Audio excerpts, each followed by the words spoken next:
আসসালামু আলাইকুম প্রিয় শিক্ষার্থী বন্ধুরা, আশা করি সবাই ভালো আছো। ইতিমধ্যে আমরা হিসাব বিজ্ঞানের বেসিক আলোচনার উপরে ভিত্তি করে ২টি ভিডিও আপলোড করেছি। সেই ধারাবাহিকতায় আজকে তোমাদের সামনে ৩য় ভিডিও নিয়ে হাজির হয়েছি। এখানে আমরা লেনদেন, বিপরীত বা প্রতি হিসাব, ডেবিট ক্রেডিট, হিসাব সমীকরণ, পরিমাণগত ও গুণগত পরিবর্তন এই টপিকগুলা নিয়ে আলোচনা করব। আমাদের আজকের ক্লাস করার পর মোটামুটি বেসিক সম্পর্কে ক্লিয়ার হয়ে যাব। পরবর্তী ক্লাসে আমরা বিগত ক্লাসগুলোতে যে টপিকগুলা পড়াশোনা করছি সেই টপিকগুলার উপরে বিগত বছরে বিভিন্ন বিশ্ববিদ্যালয়ের এমসিকিউ গুলা আছে সেগুলো সমাধান করব। এই স্লাইডে আমরা লেনদেন সম্পর্কে জানব। লেনদেন আর্থিক অবস্থা, সম্পত্তির দায়, মালিকানা সত্ত্ব অর্থাৎ আর্থিক অবস্থা প্রভাবিত করে এমন অর্থনৈতিক বা আর্থিক ঘটনাকে লেনদেন বলে। তাহলে কি আর্থিক অবস্থা প্রভাবিত করে? অবশ্যই আর্থিক অবস্থা থাকতে হবে। আর আর্থিক অবস্থার গুণের মধ্যে কি, কি থাকবে? যেমন সম্পত্তি থাকবে, দায় থাকবে, মালিকানা সত্ত্ব থাকবে।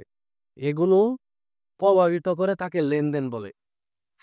অর্থনৈতিক বা আর্থিক ঘটনা দ্বারা শুধু ঘটে যাওয়া বাস্তব ঘটনাকে বোঝায় না, বরং অনুমিত মানে কি অনুমান করা হয়েছে এমন ঘটনা ও সম্ভাব্য ঘটনাকেও বোঝায়। যেমন অবচয় ধার্য করা হলো, অর্থাৎ আমরা প্রতিষ্ঠানের জন্য যে আসবাবপত্র বা যন্ত্রপাতি ক্রয় করেছে সেটার একটা সময় পর কি হবে, অবচয় হবে। সেটা পূর্ব থেকেই একটা পার্সেন্টেজ ঠিক করা বা ধার্য করা, সেটাকে বোঝাচ্ছে অনুমিত। এগুলো কি হবে, আমাদের লেনদেন হবে। লেনদেন হলো হিসাব বিজ্ঞানের মূল উপাদান। লেনদেনকে কি বলা হয়? হিসাব বিজ্ঞানের মূল উপাদান বলা হয়। এখন লেনদেনের ৩টা বৈশিষ্ট্য সম্পর্কে আমরা জানবো। ১ নম্বর বৈশিষ্ট্য, অর্থের মূল্যে পরিমাপযোগ্যতা। আমরা উদাহরণের সাহায্যে পরবর্তীতে এই ৩টার সাথে মিলাবো। ২ নম্বর আছে আর্থিক অবস্থা প্রভাবিত করা। ৩ নম্বরে কমপক্ষে ২ টি পক্ষ থাকা। আচ্ছা, এই পাশে একটা উদাহরণ, ৳১০,০০০ পণ্য ক্রয় করা হলো। এটা একটা লেনদেন। লেনদেন কেন? আচ্ছা, আমরা ১ম এ জাবেদা দেই। এই লেনদেনে জাবেদা দিলে কি হয়? ক্রয় হিসাব ডেবিট। অর্থাৎ আমরা যদি ৳১০,০০০ পণ্য ক্রয় করি তাহলে কি আমাদের একটা ক্রয় হিসাব তৈরি হবে, ৳১০,০০০ চলে যাবে। ক্রয় একটা ব্যয়, আমাদের ব্যয় বাড়ছে, এর জন্য ক্রয় হিসাব ডেবিট ৳১০,০০০। আর যেহেতু আমরা বাকিতে ক্রয় করছি তাহলে আমার পাওনাদার তৈরি হবে বা পদেয় তৈরি হবে। পদেয় হিসাব বাড়ছে। পদেয় বাড়লে দায়, দায় বাড়লে ক্রেডিট হয় ৳১০,০০০। এখানে দেখি অর্থের মূল্যে পরিমাপযোগ্যতা, অর্থাৎ এই যে ৳১০,০০০ এটা অর্থ আছে। শেষ। তারপরে ২ নাম্বারে আছে কি আর্থিক অবস্থা প্রভাবিত করা।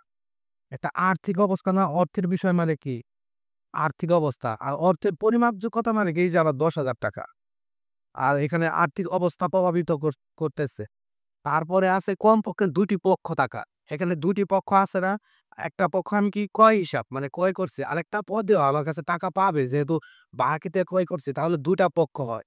এর জন্য লেনদেনের বৈশিষ্ট্য ৩ টি। একটা হলো অর্থের মূল্যে পরিমাপযোগ্যতা, ২ আর্থিক অবস্থা পরিবর্তন করা, ৩ নাম্বারে আছে কমপক্ষে ২ টি পক্ষ থাকা। এখন এই লেনদেনের বিভিন্ন শ্রেণী বিভাগ হয়। যেমন উদ্দেশ্যের ভিত্তিতে লেনদেন ৩ প্রকার।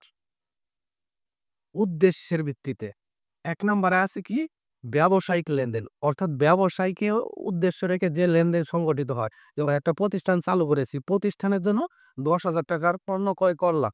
এটা কি আমাদের ব্যবসায়িক লেনদেন হবে। অব্যবসায়িক লেনদেন কি? যেমন মসজিদে টাকা দান, মসজিদ মাদ্রাসায় টাকা দান, এছাড়া ভিক্ষুককে টাকা দেওয়া, এগুলো কি মানে কোনো ব্যবসায়িক উদ্দেশ্য নেই। এগুলো কি অব্যবসায়িক লেনদেন। তারপরে আছে ব্যক্তিগত লেনদেন। যেমন আমার ব্যক্তিগত ব্যবহারের জন্য একটি ফোন ক্রয় করলাম। এটা কি? এটা ব্যক্তিগত লেনদেন হবে। প্রাতিষ্ঠানিক সম্পর্কের ভিত্তিতে লেনদেন কয় প্রকার? ২ প্রকার। ১ নম্বর আছে বহি লেনদেন। বহি লেনদেন মানে কি? বাহিরের একটা বিষয় জড়িত থাকবে। অন্ত লেনদেন মানে কি? প্রতিষ্ঠানের ভিতরের বিষয় জড়িত থাকবে। যেমন বহি লেনদেন। ৳১০,০০০ পণ্য ক্রয় করলাম। আমি তো বাহিরে থেকে আমার প্রতিষ্ঠানের পণ্য ক্রয় করে এনেছি। মানে ২ টা পক্ষের মধ্যে একটা পক্ষ কি? একটা পক্ষ হচ্ছে পদেয়। সেটা কি? বাহিরের পক্ষ। লেনদেন কি হতে পারে? যেমন আসবাবপত্রের অবচয়। আমি আসবাবপত্র ক্রয় করছি, সেটা একটা আলাদা লেনদেন। আবার ক্রয় করার পর আমাদের আসবাবপত্র ব্যবহার করার পরে ক্ষয় হতে থাকবে। সেটা কি? সেটা হবে আমাদের অন্তর্লেনদেন। তারপরে আছে অর্থ প্রদানের ভিত্তিতে লেনদেনকে কয় ভাগে ভাগ করা যায়? ৩ ভাগে ভাগ করা যায়। যেমন নগদ, নগদ মানে কি? নগদ লেনদেন। বকেয়া লেনদেন মানে কি? বাকিতে লেনদেন। আর অনগদ লেনদেন যেমন আসবাবপত্র কি? অনগদ লেনদেন। তারপরে আছে দৃশ্যতার ভিত্তিতে লেনদেন ২ প্রকার। এক হচ্ছে দৃশ্যমান, আরেকটা অদৃশ্যমান। দৃশ্যমান কি? আমি ৳১০,০০০ র পণ্য ক্রয় করলাম বা আসবাবপত্র ক্রয় করলাম। তা দেখা যাচ্ছে। এটাই কি দৃশ্যমান। আর অদৃশ্যমান মানে কি? যন্ত্রপাতি বা আসবাবপত্রের অবচয়। এগুলা অদৃশ্যমান। তাহলে এই ছিল আমাদের লেনদেন সম্পর্কে আলোচনা। এখান থেকে বিভিন্ন প্রতিযোগিতামূলক পরীক্ষায় এমসিকিউ চলে আসে। চলেন এরপর আমরা পরের স্লাইডে চলে যাই। পূর্বের ক্লাসে আমরা হিসাবের বিভিন্ন শ্রেণীবিভাগ সম্পর্কে জেনেছি। সেই ধারাবাহিকতায় আমরা হিসাবের বিপরীত বা প্রতিহিসাব সম্পর্কে জানবো। আমরা পূর্বের ক্লাসে হিসাবের শ্রেণীবিভাগের মধ্যে কি পড়েছি?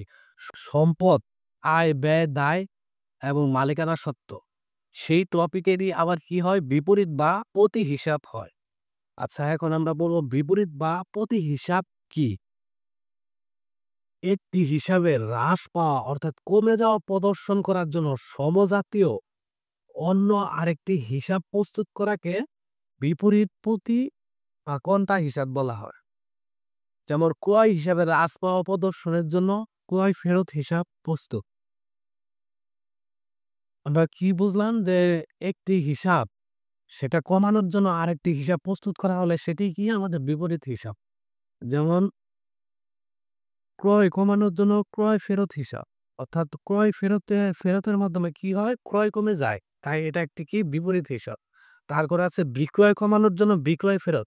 অর্থাৎ বিক্রয় করা হলে যদি বিক্রয় ফেরত আসে তাহলে কি? বিক্রয় হিসাব কমে যাবে। অর্থাৎ যে হিসাব আ আমাদের যে ৫ টি হিসাব আছে ওই ৫ টি হিসাব কমানোর জন্য আরেকটি হিসাব প্রস্তুত করা হলে সেটা কি হবে? বিপরীত বা প্রতিহিসাব হবে।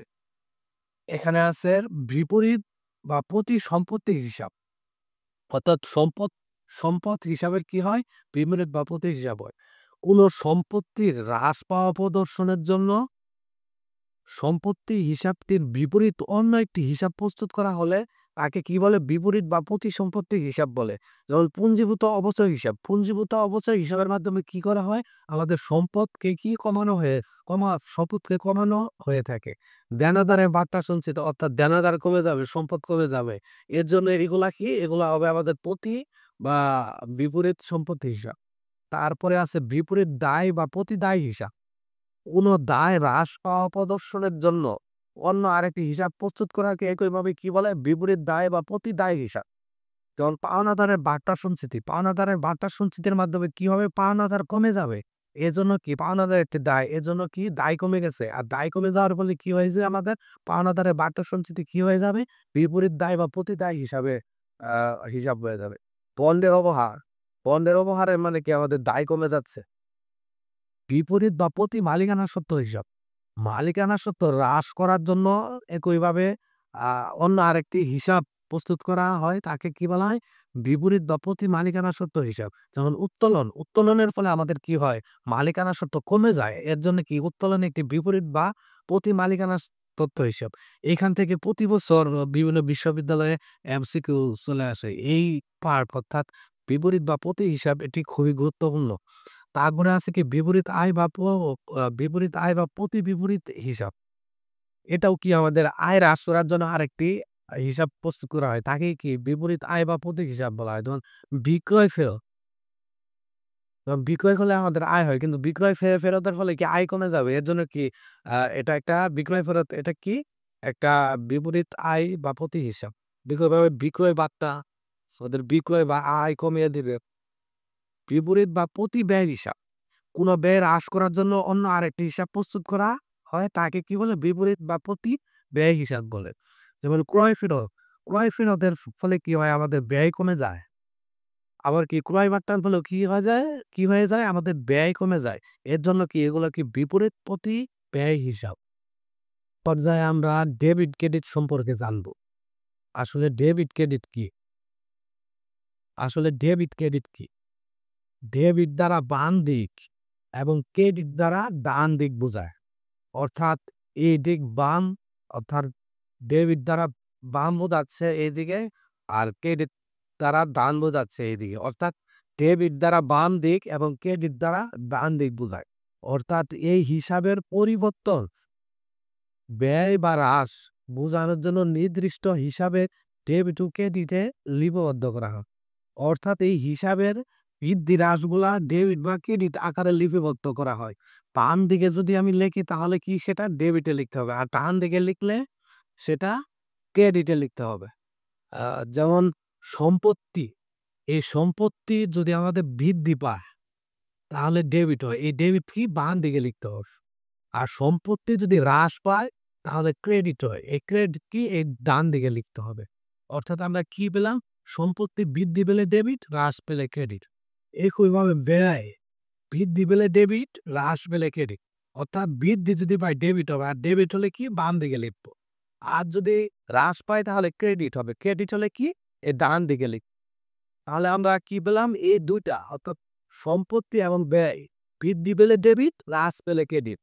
এখন আমরা বলবো আয়, আয় বৃদ্ধি পেলে কি হবে, ক্রেডিট হবে। অন্যদিকে আমরা কি বলছি, সম্পত্তি আর ব্যয় বৃদ্ধি পেলে ডেবিট হয়। অন্যদিকে আমাদের আয়, দায় এবং মালিকানা সত্ত্ব তার বিপরীত হবে, অর্থাৎ সম্পত্তি ও ব্যয় যেভাবে ডেবিট ক্রেডিট হয়েছে তার বিপরীত হবে। অর্থাৎ আয় বৃদ্ধি পেলে ক্রেডিট হবে আর হ্রাস পেলে ডেবিট হবে। একইভাবে দায় বৃদ্ধি পেলে ক্রেডিট হবে, হ্রাস পেলে ডেবিট হবে। মালিকানা সত্ত্ব বৃদ্ধি পেলে ক্রেডিট, হ্রাস পেলে ডেবিট। অর্থাৎ আয়, দায়, মালিকানা সত্ত্ব বৃদ্ধি পেলে ডেবিট আর হ্রাস পেলে ক্রেডিট। আর যদি আমাদের বৃদ্ধি পায়, বৃদ্ধি পেলে কি ক্রেডিট, ক্রেডিট কি ডান দিকে লিখতে হবে, অর্থাৎ এই দিকে লিখতে হবে। আবার আমাদের যদি হ্রাস পাই তাহলে কি ডেবিট হবে, ডেবিট কি আমাদের বাম দিকে লিখতে হবে। দায়ও আমাদের সেম, দায় মালিকানা সত্ত্ব একইভাবে লিখতে হবে।